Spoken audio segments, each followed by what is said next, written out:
മൂസാ നബി അലൈഹി സ്വലാത്തു വസ്സലാമിന്റെ ശത്രുപക്ഷത്ത് വന്ന ജ്യോത്സ്യന്മാർ, മൂസാ നബി അലൈഹി സ്വലാത്തു വസ്സലാമുമായി ഏറ്റുമുട്ടാൻ വന്ന ജ്യോത്സ്യന്മാർ, 80,000 ജ്യോത്സ്യന്മാർ. മൂസാ നബി അലൈഹി സ്വലാത്തു വസ്സലാം ഒറ്റക്കാണ്. അതാണ് മുത്തുക്കോയത്തങ്ങൾ പറഞ്ഞത്, അള്ളാഹു ദീർഘായുസ്സും ആഫിയത്തും കൊടുക്കട്ടെ, മഹദി ഇമാമിന് കൊടിയെടുക്കാൻ ഒരാൾ മതിയെന്ന്.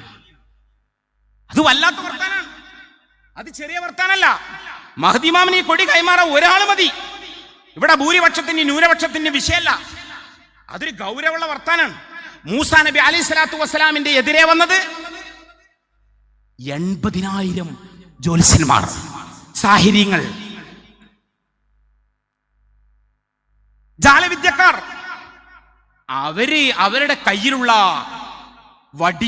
വടികളും കയറുകളും നിലത്തേക്കിട്ടപ്പോ പാമ്പായി കാണപ്പെട്ടു. അവിടെ പാമ്പായി ജനങ്ങൾക്ക് തോന്നുമാറ് ആ കോലത്തിൽ അവിടെ ജാലവിദ്യ അരങ്ങേറുകയാണ്. ഇത് കണ്ടപ്പോ ഒന്നോട്ട് വലിയൊരു സ്റ്റേഡിയത്തിലാണ് മത്സരം നടക്കുന്നത്. മൂസാ നബി അലൈഹി സ്വലാത്തു വസ്സലാം അള്ളാഹുവിന്റെ ദീനിന്റെ പക്ഷത്താണ്. മൂസാ നബി അലൈഹി സ്വലാത്തു വസ്സലാം അള്ളാഹുവിന്റെ ദീനിന്റെ പക്ഷത്താണ്, ശരിയായ ആദർശത്തിന്റെ പക്ഷത്താണ്. മൂസാ നബി അലൈഹി സ്വലാത്തു വസ്സലാമിന്റെ എതിർപക്ഷത്തുള്ളത് 80,000 ജ്യോത്സ്യന്മാർ മാത്രമല്ല, അവരുടെ ഫാൻസ് അസോസിയേഷൻസ്.